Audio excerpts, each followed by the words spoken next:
Well, hello, my fabulous friends. I hope you're doing well.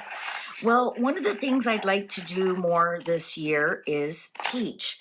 I have a lot of esoteric knowledge that I've studied for like 30, 40 years. And I've traveled to many, many, many interesting places all over the world. And one of them is Malta. And a lot of people, they recognize the Maltese Cross. They may be familiar with the Knights of Malta. And just this cross may ring true for you. Now, a lot of people don't realize there's something very esoteric about this cross, this eight-sided cross, eight-pointed cross, they call it, the Maltese cross. Comes in various colors, white, green, black, but normally it has a lot to do with black and red. And it's on, like, the flag. There's the flag of Malta. The Knights of Malta are a very exclusive group, let's put it that way. They are based on Catholicism. Catholics. I'm Catholic. I should know how to say that word. But as you know, sometimes my brain and tongue, they don't dance. And you have to be Catholic to be a Knight of Malta. They actually, some would say they were the beginnings of the Red Cross. They help people. They're a symbol of the firefighters. They actually have a Maltese cross. Most firefighters, your city or whatever, go have a look, and you'll see it's the Maltese cross behind, and it comes in various symbols.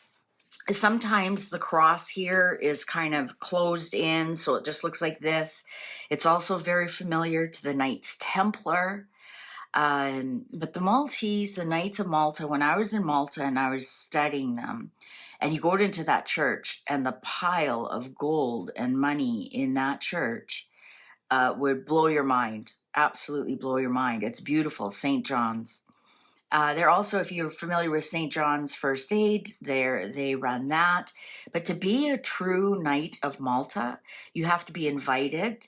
You have to be very high up in the Catholic Church, and you have to be, for lack of a better word, loaded. Very, very wealthy people. They make a lot of really big decisions, far-reaching decisions. I was lucky enough that I sat with somebody who really knew, and I wish I recorded a lot of his information. But one of the things that he showed me, and not a lot of people realize this, but it's the Knights of Malta cross is equal. It's 8, and when you lift it up from its middle, perhaps I've tried to find something that wouldn't fall apart. It creates a pyramid. And you're saying, well, pyramids are 4-sided. How can this be 8-sided? I want to show you something. So here's the Maltese cross. There it is in green. I want to show you something. A pyramid, a lot of people also don't realize this, actually is 8-sided. And I've seen it for myself. I've been to Egypt. I've been to Cairo. I've been to the pyramids. I actually was inside the pyramid. I actually have a picture of me laying inside the sarcophagus, well, what we call the sarcophagus in the pyramid. But if you look closely, it's actually 8-sided. There, and this is in shadow, so it's always easy to see it in shadow. And this is on Reddit. This is anywhere. You can just Google 8-sided pyramid and it'll show up.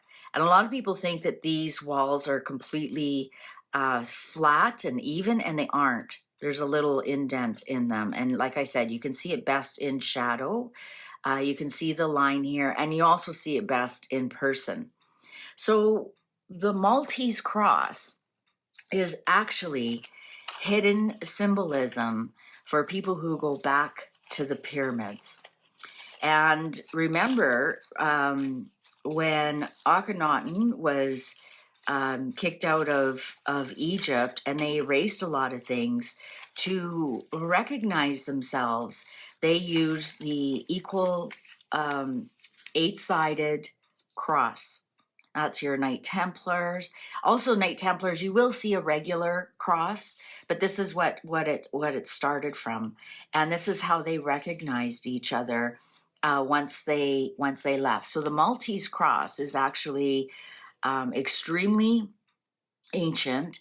And you look where Malta is on a map from Egypt, that would have, perhaps they landed there first, to get out of the area.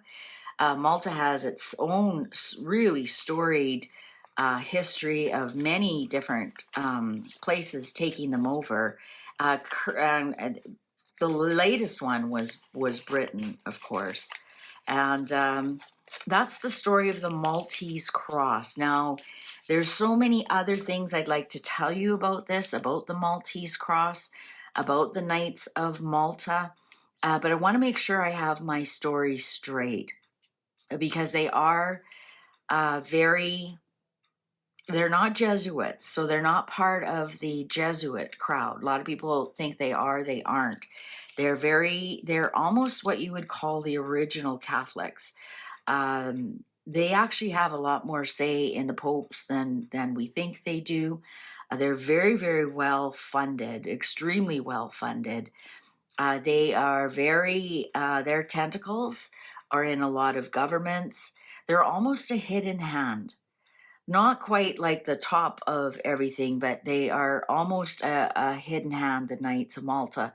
That's how powerful they are. And they only add new member or a new upper echelon when one passes away. And you'll see, maybe a little blurb or something, sir or brother, passed away, 86 years old, and then they're going to have some kind of introduction or invite for somebody new to come on board to the Knights of Malta. But yeah, there are St. John's of the Cross, St. John's First Aid, firefighters. I think I believe they started firefighting. They do a lot of work for the poor, and it is the start of the Red Cross. There's another reason why it's red, and that's because that goes back to the red crystal of Atlantis. Now, apparently, the Knights Templar knew of this red crystal. Apparently, there's none left in visible Earth. There is lots that are hidden, and that's one of the secrets of the Knights Templar and the Maltese Cross, and that's why they were healers as well.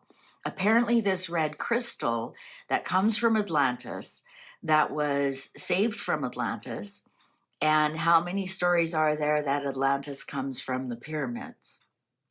Or the pyramids are Atlanteans, or it's Atlantean energy, or there's a connection there. And I did a reading on that as well.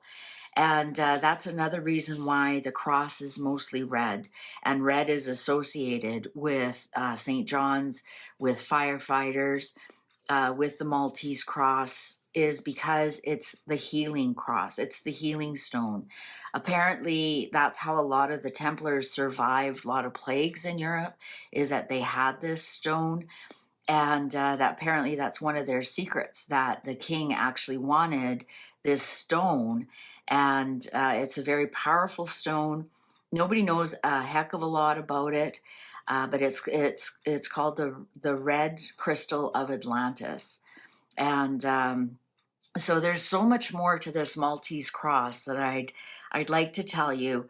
If you're interested, let me know, and I will do a specific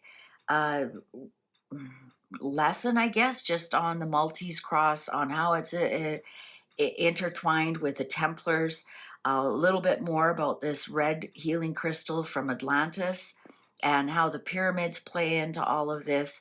And this is how ancient this is. This goes back to the pyramids. this Maltese cross, and that's how they would recognize each other.